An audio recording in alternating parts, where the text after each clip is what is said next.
నమస్కారం. మార్నింగ్ లెక్కన బ్రేక్ఫాస్ట్ ఏం చేద్దాం కానీ వేడివేడిగా అట్లు ఉన్నాయన్నారన్నమాట. 2 అట్లు లేపేశాను. ఈ లోపల వేడివేడిగా సాంబార్ ఇడ్లీ కూడా కనిపించింది. ఇంకా అది కూడా ఒకటైతే లేపేశాను. మరి టేస్ట్ అయితే చాలా బాగుంది, సరిపోలేదు అనమాట. ఈ లోపల మళ్ళీ ఒక సేమియా కూడా తాగేశాను. ఏమొచ్చి మామలాపురం చాలా ఫేమస్ అండి యేసు టిఫిన్స్ అండి. ఇంకా అది అయిపోయిన తర్వాత ఏమైనా తాగాలనిపించింది చల్లగానే ఒక ఫుల్ నిమ్మకాయ తీసుకుని బటర్ మిల్క్ అయితే పిండించుకుని మొత్తం తాగేసి లోపల జాంకాయల బండి కనిపించింది. కేజీ ఎంత అంటే 120 అన్నారు. 1/2 కేజీ 50 రూపాయలకి అయితే తీసుకున్నాను. అంతే అంటారా. ఈ గ్యాప్ లో కోకోనట్ వాటర్ కూడా క్యాచ్ చేశానండి. ఇంకా మధ్యాహ్నం భోజనం చేసేద్దాం, కర్రీస్ ఏమి లేవు కానీ చెప్పి కోడిగుడ్డు అట్టు అయితే ఏమన్నాను. అయితే మునగాకు పొడి వేసుకుంటున్నానండి. మునగాకు పొడి చాలా మంచిది, ఒంటికి కానీ కంటికి కానీ చాలా మంచిది అంటారు. కన్నా 3 రెట్లు ఎక్కువ బెనిఫిట్స్ అయితే దీంట్లో ఉంటాయంటండి.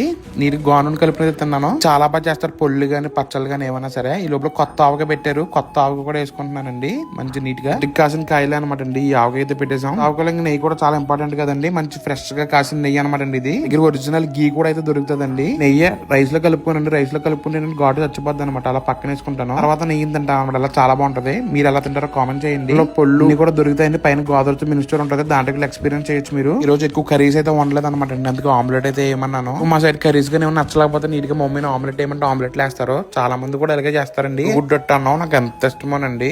ఇంక నెక్స్ట్ వచ్చేసి కాడ బంగాళదుంప వంకాయ 3 కలిపి వండారు. నాకైతే అసలు అర్థం కాలేదు ఎందుకు వండారు, ఎలా ఉంటుందో అనుకున్నాను. కానీ టేస్ట్ అయితే బాగానే ఉందండి. ఇంక నెక్స్ట్ వచ్చేసి పప్పు చారు అన్నం అండి. ఆల్రెడీ ఆమ్లెట్ ఉంది కాబట్టి ఇంక పప్పు చారు అన్నం భలే ఉంటుంది. ఆమ్లెట్ ఎంత ఇష్టం అనమాట. నా చిన్నప్పుడు చాలా బాగా తినేవాడిని నేను. ఎలాగా తెలిసి మీరు కూడా తినే ఉంటారు ఇలాగా. ఈ లోపల ఫోన్ వచ్చింది అనమాట. వాలీబాల్ ఆడుతున్నామని. బైక్ లేదనమాట. లోపల ఫ్రెండ్ కార్ వేసుకొచ్చి పికప్ అయితే చేసుకున్నాడు. నీట్ గా వాలీబాల్ ఆడాం అనమాట. ఈ లోపల బ్రేక్ అనమాట. స్నాక్స్ సమోసా అని పుచ్చకాయలు అయితే తెచ్చారు. సమోసా ఈ టైప్ భలే ఉంటుంది అనమాట. చిన్న సమోసా పెద్ద సమోసా కానీ ఇదే బాగుంటది. కాయ తెచ్చారు కానీ ఈ రోజు జనం రాలేదనమాట. మొత్తం వేస్ట్ అయిపోయింది. మళ్ళీ నెక్స్ట్ వీక్